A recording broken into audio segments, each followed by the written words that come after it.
Welcome. In this video, I'll show you how to create a new user account on Windows 11. Right? If you find this video helpful, please leave a like and subscribe to the channel for more such tutorials. So first up, go ahead and go to your start menu, right click on it and just click on settings.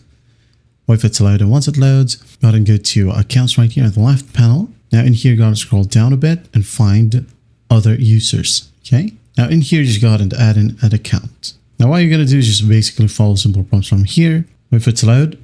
And then once it loads, you can go ahead and create an account from here or add a user without a Microsoft account.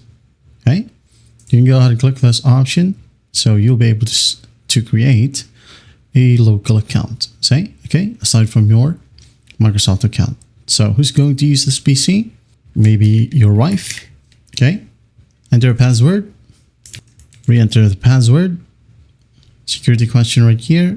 And just hit on next. Now, once that's done, a local account has been added right here. Okay, you can go ahead and change the account type from here, from standard to admin, if you want to. And then once that's done, you're good to go. If you want to use another Microsoft account, just basically follow the simple prompts from here. I hope this video helps, and I'll see you in the next one.